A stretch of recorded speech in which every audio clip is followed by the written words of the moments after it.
제가 이번 주에 여러분들에게 MBTI, 기질, 또 TCI 이런 얘기를 하려고 좀 준비를 하고 있었는데요. 금요일 저녁에 이제 박현준 목사님 장례식에 갔다가 와서 사무실에 딱 앉으니까 우리 간사님이 우편물을 딱 정리해가지고 두셨는데 이번 주에 제가 매월 월간지로 받아보는 월간 목회가 도착을 해 있었어요. 근데 그 월간 목회의 제목이 이번 달 제목이 MBTI와 목회 이런 제목이에요. 그래서 하나님께서 밀어주시는구나 그런 생각을 하면서 좀 펼쳐서 읽어봤습니다. 제일 앞에 이제 우리가 MBTI 여러 유형이 있지만은 T 유형과 F 유형, 그죠?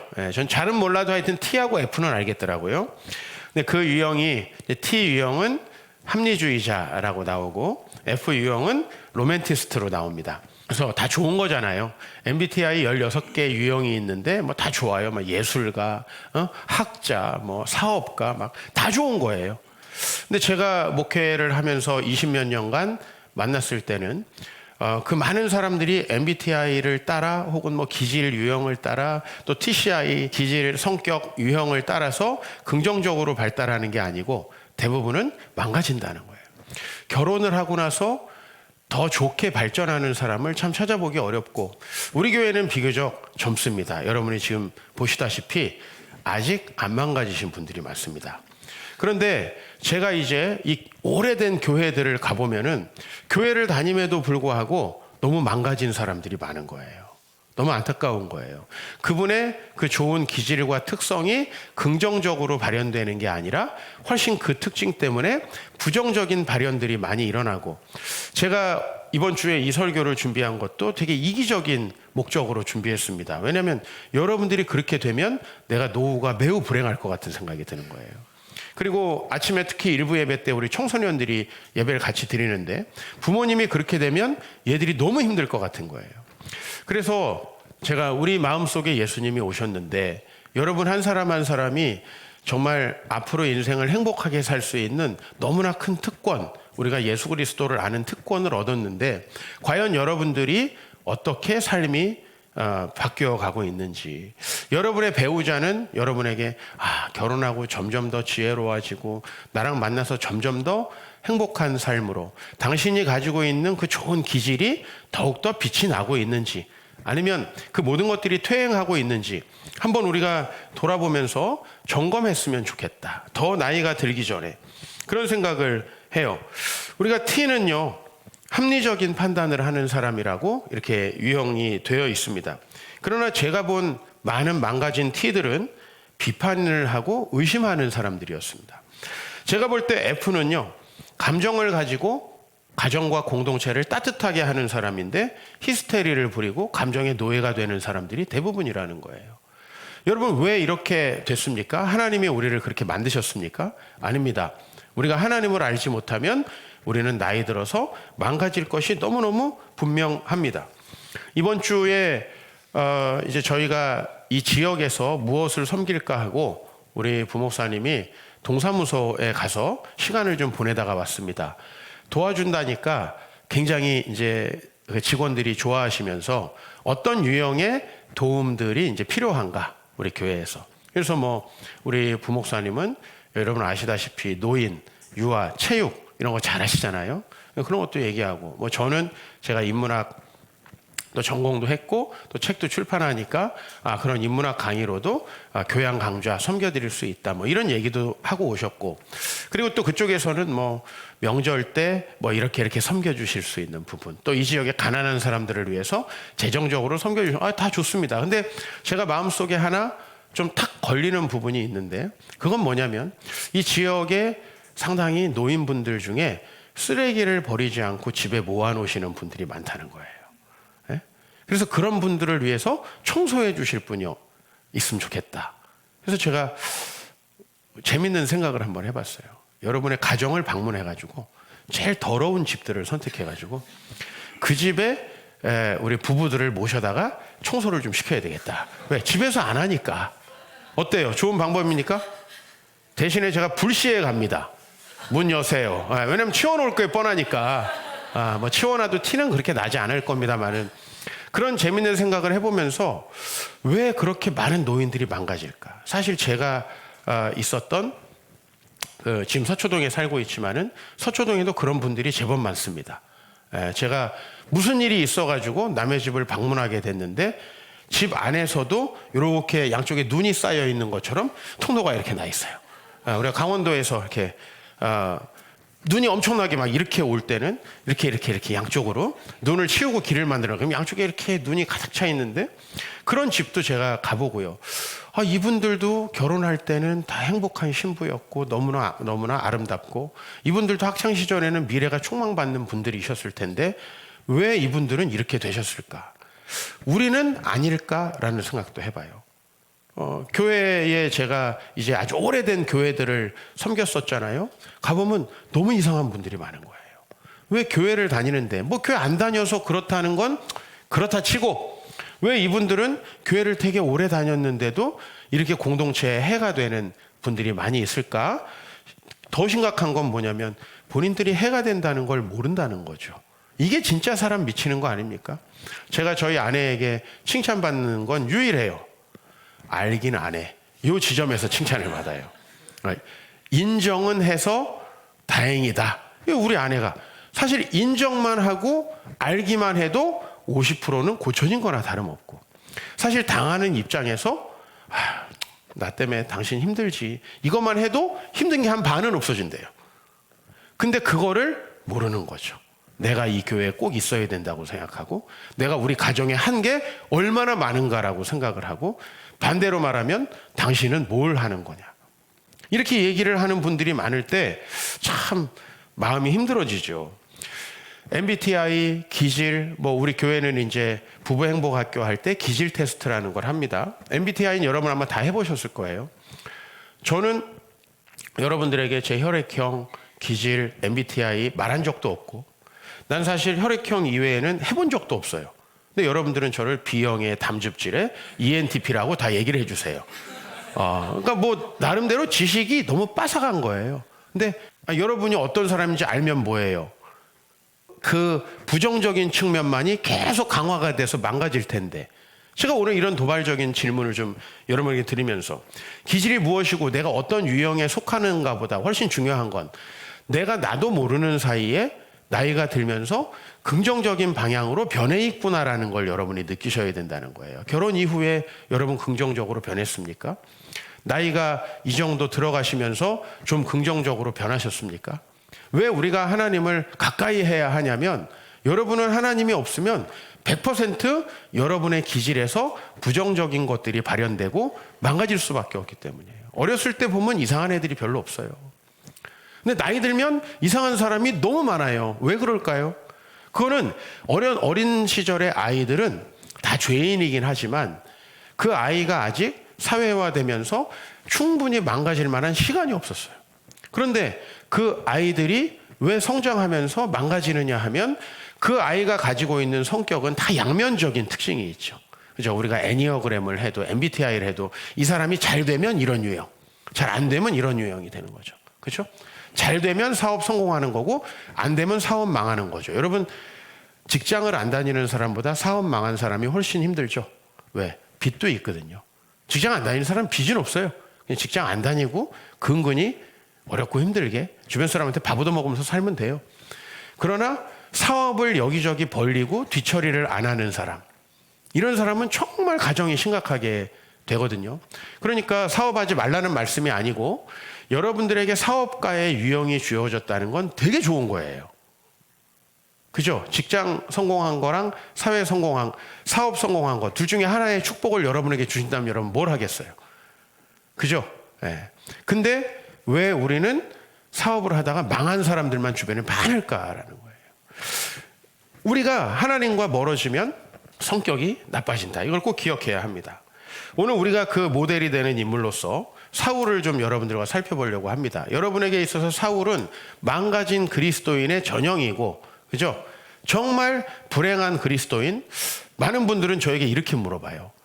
사울은 천국에 갔나요? 이 질문 왜 하는 걸까요? 사울같이 살아도 죽어서 천국에 갑니까? 이런 정도로 사울은 여러분에게 부정적인 인물입니다. 그런데 사울이 성경에 처음 등장할 때는 대단히 긍정적으로 등장합니다.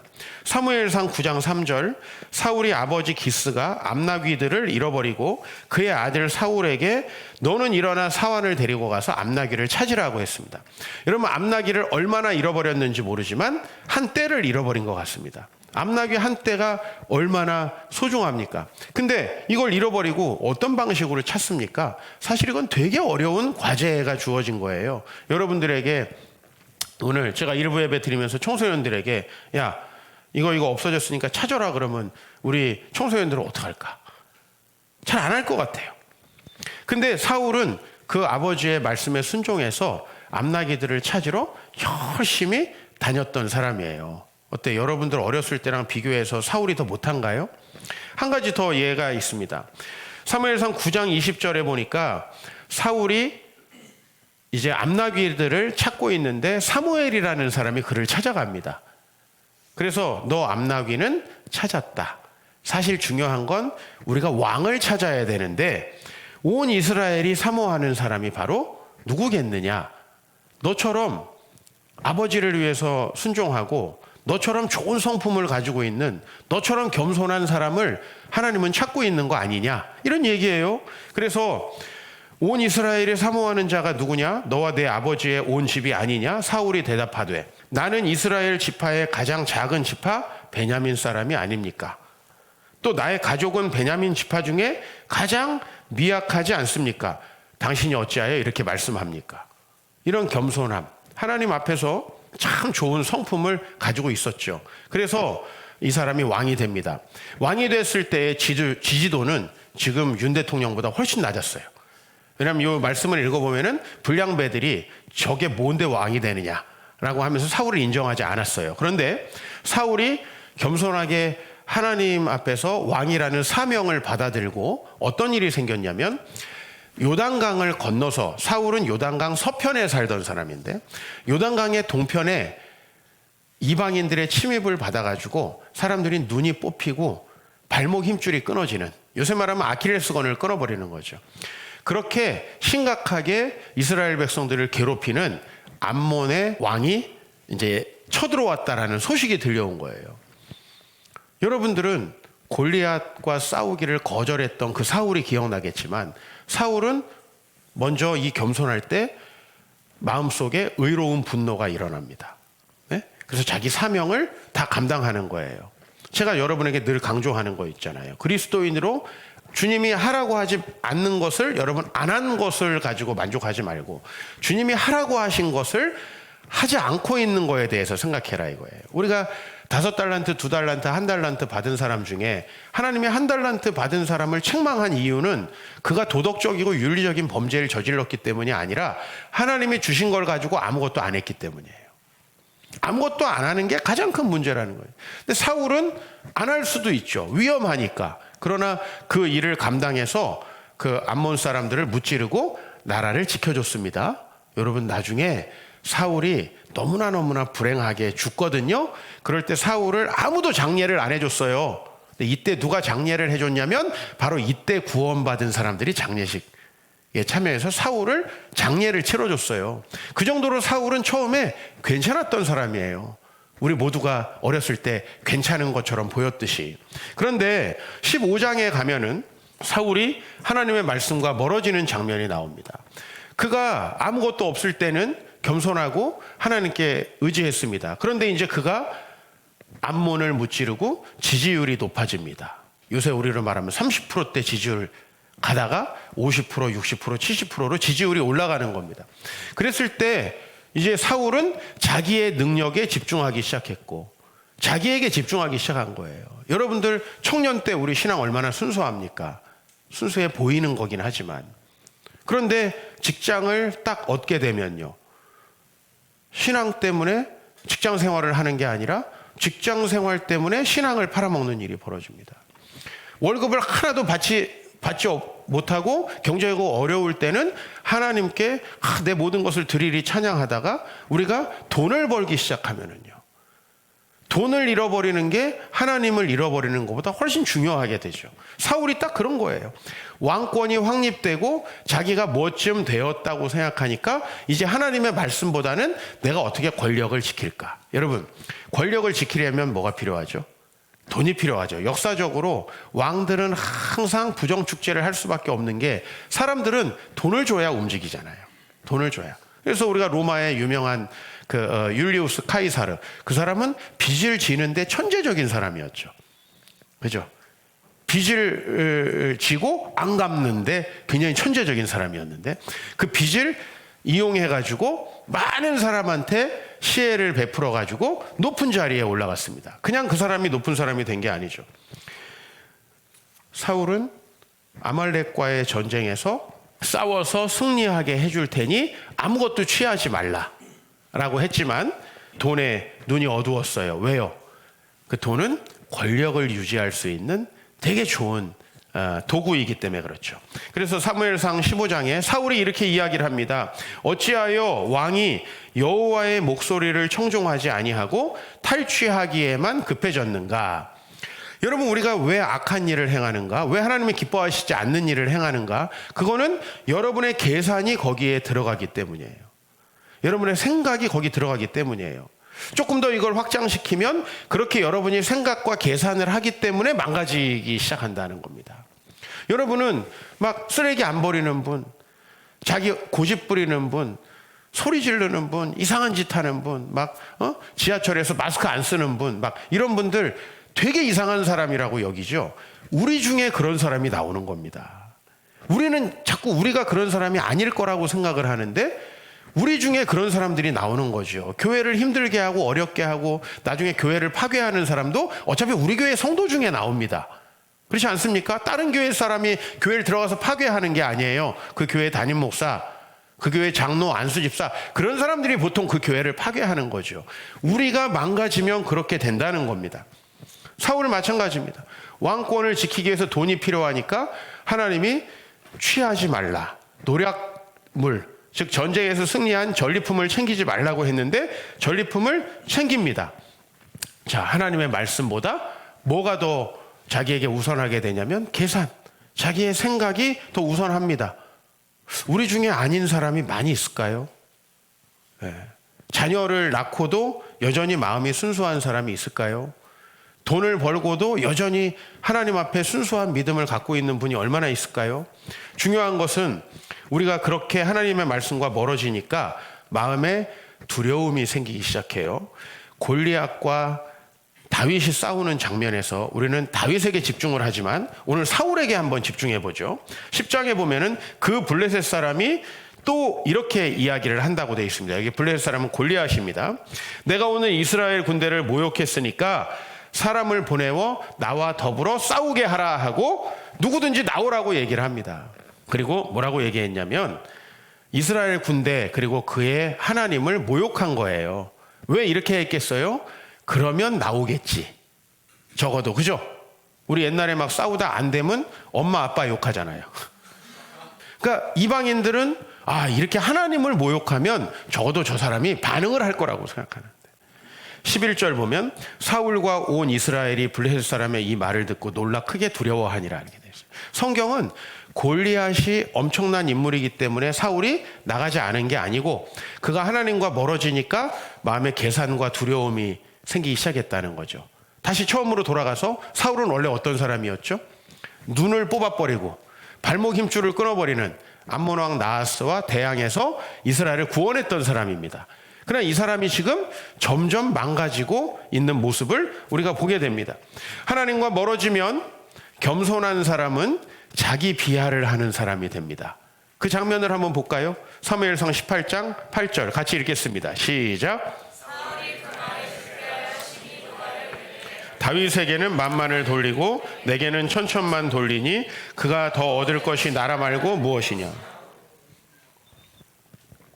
여러분, 지금 일어난 일은 실제로 자기가 전쟁에 나가지 않았는데도 신하가 적들을 무찔러 가지고 축제가 벌어지고 있습니다. 근데 사울의 시야는 어디에 머물고 있냐면 이러다가 내가 문제 생기는 거 아닌가? 그렇죠? 여러분, 친구가 잘 되면 지금 내가 자원이 생기는 거 아닙니까? 내 친구가 죄송한 말로 노숙자가 됐다. 그럼 지금 돈 나갈 준비하셔야 되는 거 아닙니까? 근데 내 친구가 잘 됐다. 그럼 나에게 자원이 생기는 거죠. 그런데 쟤만 잘 나가고 나만 이렇게 되면 나중에 나는 목회도 그만두는 거 아닌가. 뭐 이런 생각을 하면 이건 이미 병이 심한 거 아닙니까? 여러분, 남편 혹은 아내가 잘 되면 되게 좋은 거 아닙니까? 남편만 잘 나가고 난 집에서 이게 뭔가. 이거 이상해지고 있는 거예요, 우리가. 사실 같은 편이거든요. 사울과 다윗은 같은 편이거든요. 심지어 자기의 생명을 보호해 주는 게 지금 다윗인데요. 싸우고 있습니다. 이 자기 비하를 여러분들이 보십니까? 이게 성경은 하나님과 멀어지기 때문에 생기는 것이다 라고 이야기하는 겁니다. 사무엘상 19장 8절을 보면 전쟁이 다시 있어서 다윗이 그렇게 천대를 받고도 또 나가서 블레셋 사람들과 싸워서 승리를 합니다. 그러면 야, 나는 죽이려고 하는데 다윗은 나가서 나를 위해 싸워주다니 너무 고맙다 이렇게 해야 되잖아요. 그 뒤에 보면 사울이 단창으로 다윗을 벽에 박으려고 한다는 거예요. 그죠? 되게 이상하죠. 여러분이 여러분 자신을 객관화해서 볼 수 있게 되길 바랍니다. 사울이 망가졌다고 하는 것에 대해서 지식으로 아는 건 하나도 중요하지 않습니다. 왜? 여러분 뭐 이거 알아봤자 여러분 뭐 저처럼 설교하면 돈 줘요? 죄송한 말이지만 저는 이거 모르면 안 돼요. 뭐라도 매주 해야 여러분들이 사례를 줄 거예요, 저에게. 여러분은요, 이거 안 할 거잖아요. 우리는 뭐가 중요하냐면 이거를 나에게 어떻게 적용할 수 있는가, 이게 너무 중요하죠. 사울은 지금요 같은 편도 욕하고 죽이고 있어요. 야, 네 애미 봐라, 너는 저런 여자랑 결혼하지 마라. 이러면 이미 이거는 절반 미친 거예요. 그죠? 다른 사람들에게 맨 남편 욕하는 사람 뭐 타당하긴 하지만 우린 정신적으로 이상하게 되어가고 있는 겁니다. 집에 쓰레기 쌓아놓은 사람과 크게 다르지 않은 괴물이 되어가거든요. 사울은 어떻게 돼가냐? 사무엘상 20장 이제 오늘 우리가 읽은 본문이에요. 사울이 요나단에게 화를 내면서 이렇게 이야기를 합니다. 폐역무도한 계집의 소생아, 엄마랑 아들을 동시에 까는 거죠. 뭘 잘못했나요? 이 주변 사람들이. 요나단은 그냥 죄 없는 다윗을 죽이지 마세요, 이렇게 얘기한 것뿐이에요. 그러면서 내가 이새의 아들을 택한 것이 내 수치와 내 어머니의 벌거벗은 수치됨을 내가 어찌 알지 못하랴. 성적인 표현까지 섞어가면서 지금 사울은 자기 아들을 죽이려고 하고 석절 밑으로 내려가면 사울이 요나단에게 창을 던지고 있어요. 자기 아들에게. 여러분, 사울이 원래 이런 사람이 전혀 아니잖아요. 사울은 왜 이렇게 됐을까요? 왜 젊었을 때 보면 다 예쁘고 괜찮은 교회 청년인데 왜 나이가 들어가면서 우리는 이상한 사람들이 되어갈까요? 예. 그리고 이제 어디까지 갑니까?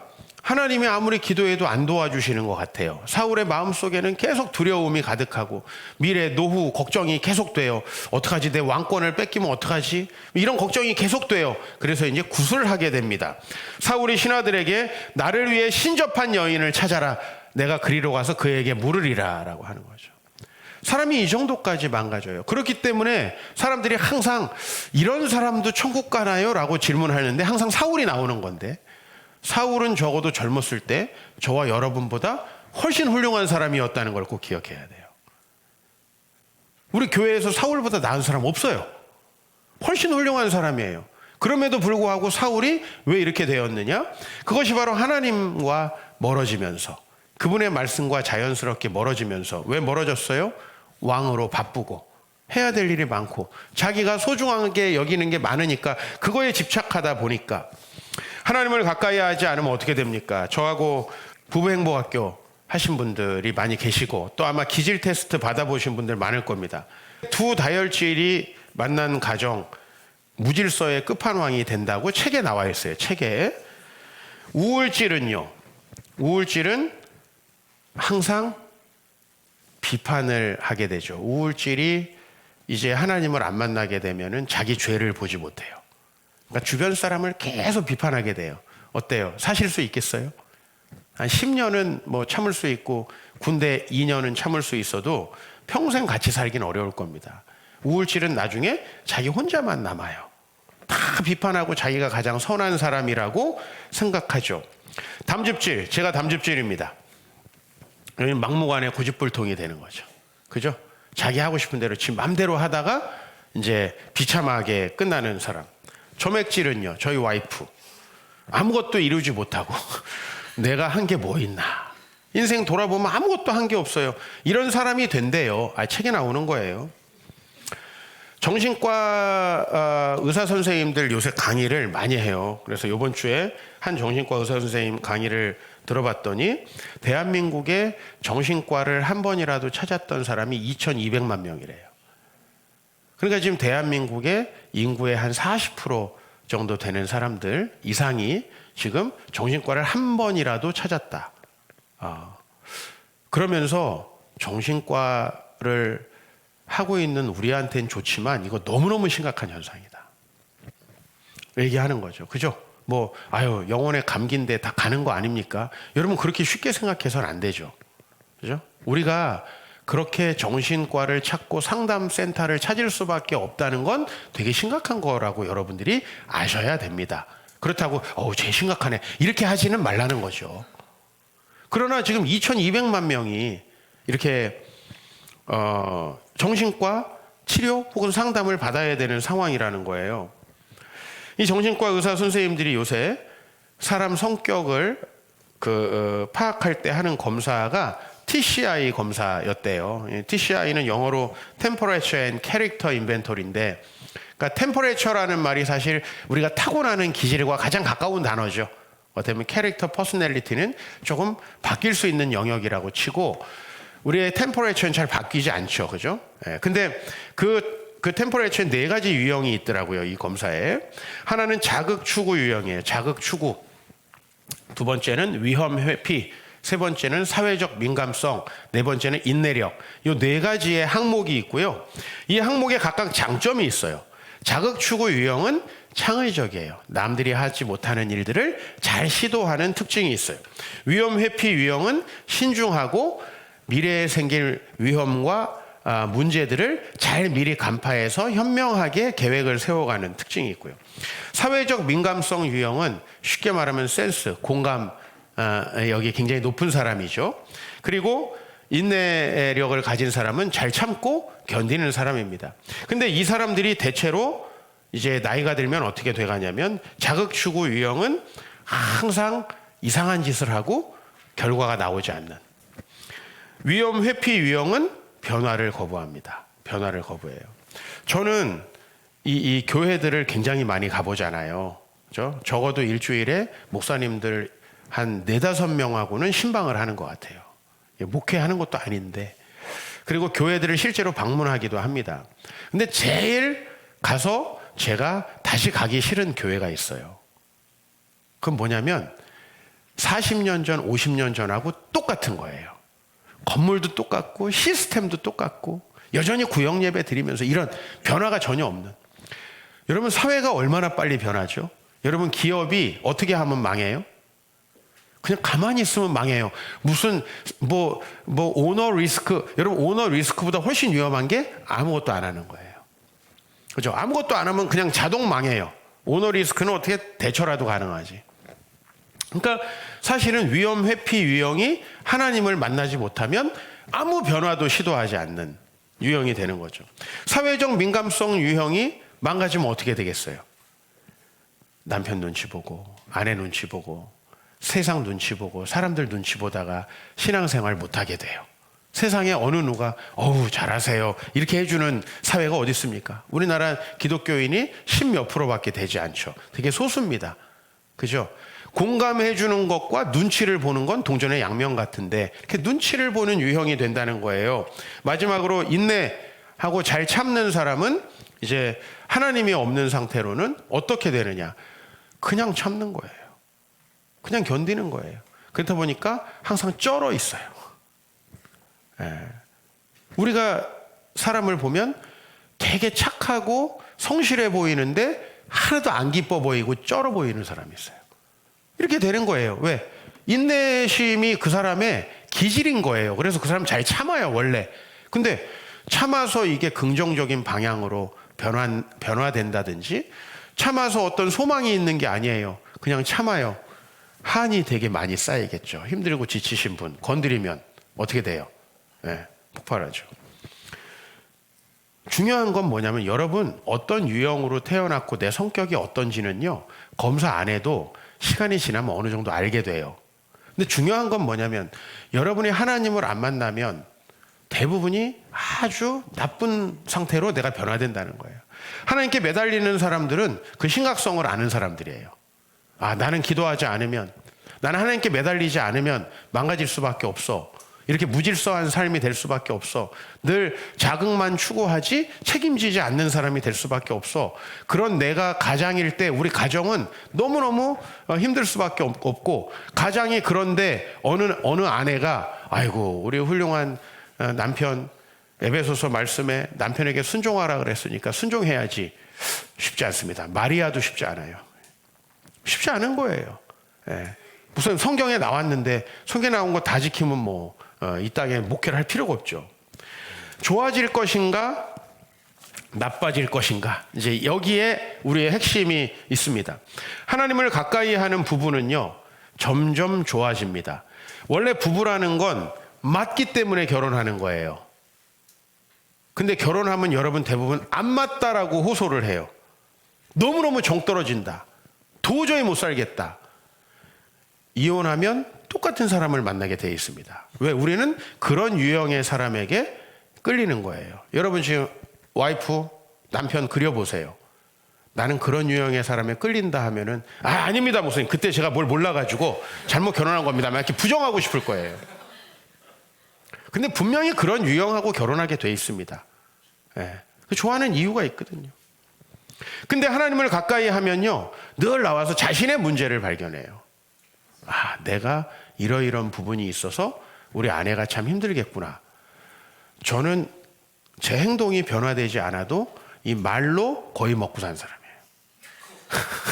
우리 아내에게 내가 오늘 기도해 봤더니 내 이런 게 참 너를 힘들게 하는 것 같아, 미안해. 그러면 아는데 왜 그렇게 했어? 이렇게 안 해요. 그렇게 하는 여자들은 또 새로운 방법을 찾아보세요. 근데 우리 와이프는 그렇게 하진 않아요. 인정하니까 마음이 그래도 풀린다는 거예요. 좋아진다는 거예요. 자신의 문제를 발견하고 그것을 이야기까지만 해도 50% 이상은 풀려요. 근데 보통 어떻죠? 목사님이 한번 살아보세요. 그 불가능한 얘기를 자꾸 하시는데 못 살아봅니다. 저는 남자 싫어합니다. 그리고 자신의 문제를 발견하고 점점 더 상대방을 존중하는 사람, 같이 살만합니다. 물론 상대방이 완벽할 수는 없죠. 문제가 많이 있죠. 그러나 내 문제를 먼저 발견하느냐, 상대방의 문제를 먼저 발견하느냐는 거죠. 하나님을 만난 사람들은 항상 자신 때문에 얼마나 답답하고 힘들까, 얼마나 자신 때문에 상처를 받을까. 저는 담즙질인데 점액질인 우리 아내에게 늘 상처를 주면서 살았습니다. 그럼 우리 아내는 늘 참고만 사는 것 같죠. 우리 아내는 저에게 항상 무지막지한 답답함을 줍니다. 그러니까 서로가 서로에게 주는 걸 생각하지 못하는 거예요. 그래서 어느 날 아내가 저에게 이렇게 얘기하는 거예요. 목사님은 내가 그렇게 답답해요? 저는 이렇게 답했습니다. 난 세상 모든 사람이 답답해. 이게 담즙질의 특징이에요. 그러니까 저는 그런 부분 때문에 상처를 많이 또 주게 되는 거예요. 다른 사람에게. 그러니까 저만 열심히 하면 되는데 저랑 다른 유형의 사람들이 너무 답답하고 힘든 거예요. 이런 거 한참 생각하면 저는 우리 동생들이 생각나요. 얼마나 힘들었을까. 저보다 먼저 태어났으면 좀 나았을 텐데, 그죠? 그리고 우리 동생들은 우리 교회 성도들은 우리 교회를 왜 오는 걸까? 이런 생각을 항상 하고 있어요. 왜 오는 걸까? 나는 어쩔 수 없이 가족이라서 같이 산 거지만은 왜 오는 걸까? 하나님 보내시지 않았을까? 그런 생각을 합니다. 되게 문제는 간단합니다. 하나님을 가까이 하면 그 마음이 듭니다. 내가 문제구나 라는 마음이 들고 내 잘못이 보입니다. 고난주간에 우리가 주님을 묵상하면 모든 문제가 해결되는 거예요. 아닐 것 같죠? 정말 같이 못 살겠다고 하는 부부를 보면은 같이 잘 사는 사람보다 서로에게 문제가 많습니다. 더. 왜 많아지죠? 아니, 서로 문제가 많다고 얘기하니까 더 많아지는 거예요. 점점 더 힘들어지는 거예요. 근데 아유, 당신이 뭐가 문제야, 내가 문제지. 그러면 나 계속 돈 써도 되지. 이런 사람 별로 없어요. 아유, 나는 문제 없어. 그러면 더 잔소리해도 되지. 이런 사람 없다니까요. 우리 자꾸 그걸 걱정하는데, 대부분은 상대방이 존중받으면 그 사람도 내가 힘들지 않게 하려고 노력합니다. 그래서 문제가 싹 없어지는 거예요. 근데 둘 다 그 문제를 고치려고 달려들기 시작하면 그 문제 플러스 성질까지 나빠집니다. 그렇게 되는 거죠.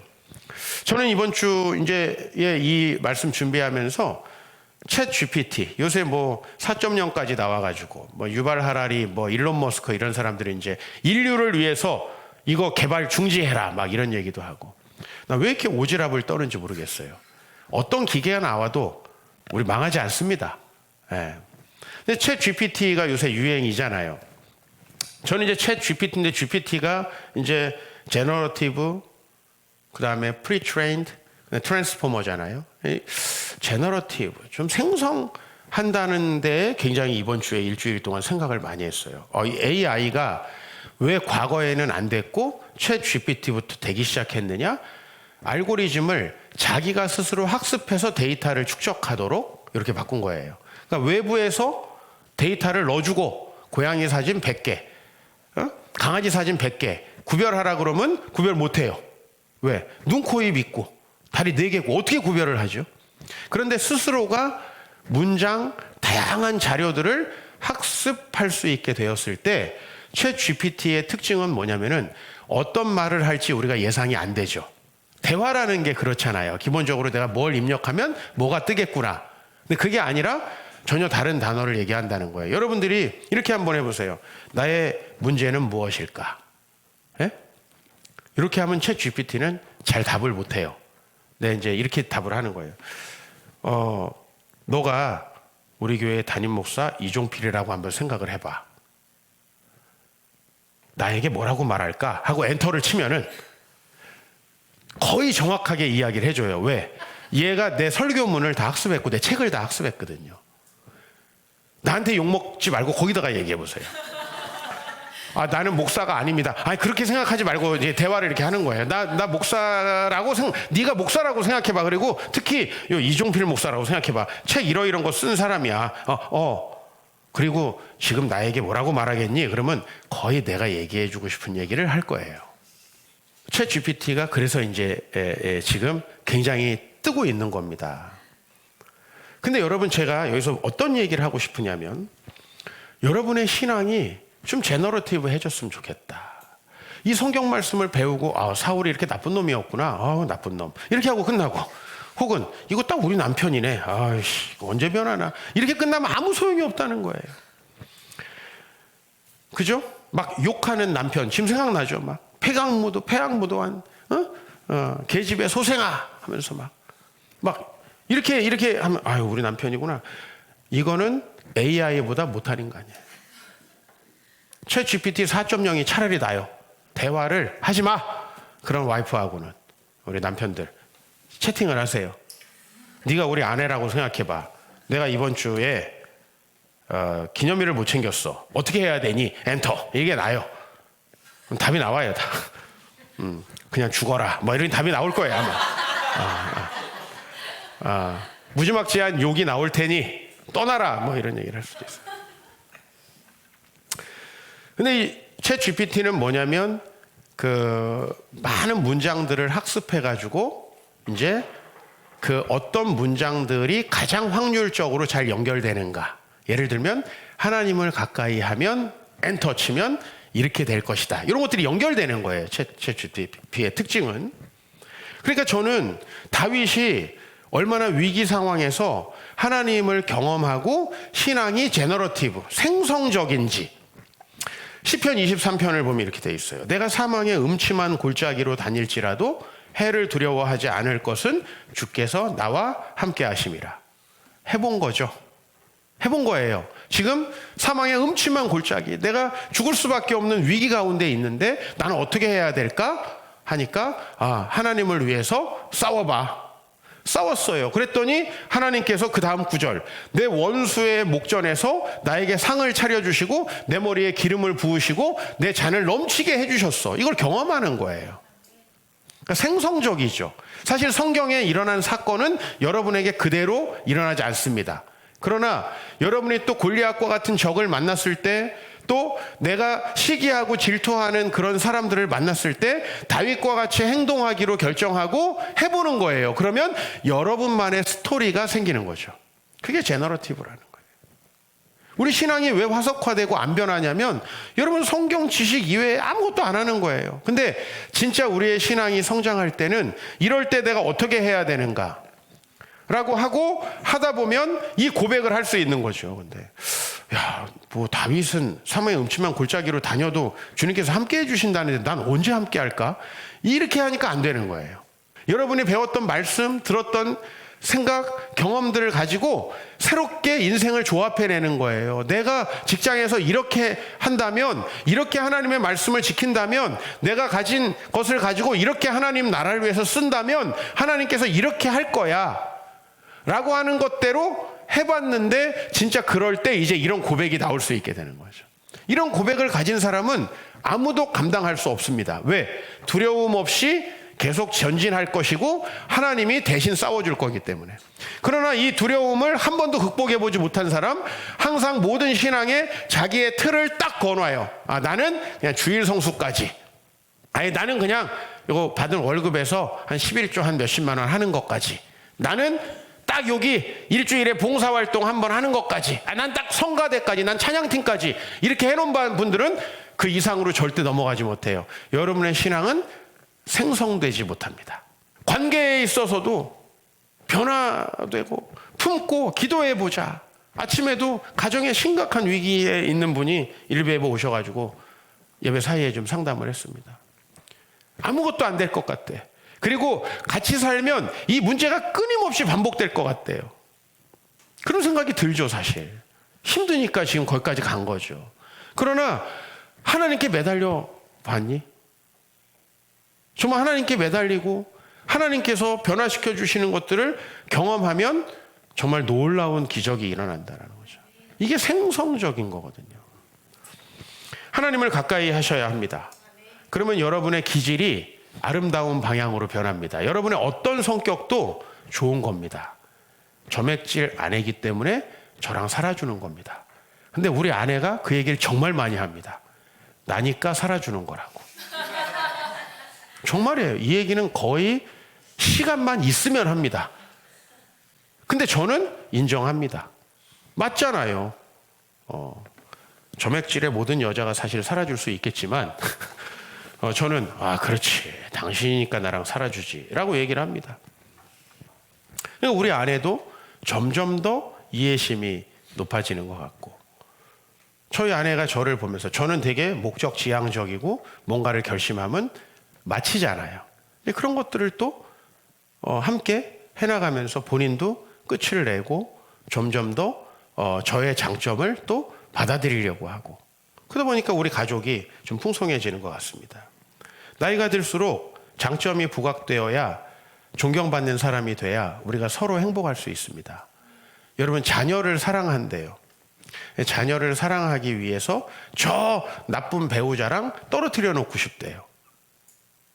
이게 진짜 심각한 거예요. 누가 나쁜 배우자일까요? 그래서 저와 여러분들이 성장하길 바랍니다. 우리를 위해서 십자가 고난당하신 예수님을 묵상하길 바랍니다. 오늘 마지막 말씀은 에베소서 4장입니다. 에베소서 4장 말씀 되게 중요한 말씀인데 함께 읽겠습니다. 우리가 다 하나님의 아들을 믿는 것과 아는 일에 하나가 되어 온전한 사람을 이루어 그리스도의 장성한 분량에 충만한 데까지 이르리니, 우리는 쓰레기를 집에다 쌓아놓는 사람이 아니라 그리스도의 장성한 분량에 충만한 데까지 온전한 사람이 될 수 있다고 이야기를 합니다. 어떻게 했을 때? 다 하나님의 아들을 믿고 아는 일에 하나 됐을 때. 우리가 그렇게 됐을 때, 여기서 안다는 것은 경험하는 겁니다. 이 어린 놈이 벌써 여자를 알아가지고 이거 뭐예요? 아, 여자. 생물학적 특징을 아는 게 아니죠. 그죠? 하나님을 안다는 것, 그분의 아들을 안다는 것은 그분과의 관계 속에서 새로운 행동을 생성해낸다는 겁니다. 기독교는 루틴을 지키는 종교가 아니고 루틴 속에서 새로운 신앙의 경험들을 생성하는 신앙이거든요. 여러분의 신앙이 그렇게 세워지길 바랍니다. 특별히 이번 주에 고난주간인데요. 여러분들에게 매일 온라인 기도에 한번 와보시기를. 총 5시간 정도 될 텐데요. 그리고 우리가 이제 토요일에 함께 모여서 기도할 텐데요. 이 한 주간만이라도 함께 하면 어떻겠어요? 저는 과거에 고난주간 오기 전에 항상 40일씩 아침 금식을 했었어요. 어렸을 때. 그것까지 제가 여러분에게 뭐 강요하지는 못하겠습니다만. 여러분이 적어도 찬양과 기도와 말씀 묵상, 내가 말하고 행동하고 결정하는 모든 일들에 주님을 알고 경험하기 위해서 우리가 최소한의 신앙생활하고 하나님을 가까이 하는 훈련할 수 있길 바랍니다. 그리고 여러분들 한 사람 한 사람이 나이가 들수록 더 존경받는 부모님, 쉬운 일은 아닙니다. 더 존경받는 사회에서 영향력 있는 그런 리더가 될 수 있기를 주의 이름으로 축복합니다.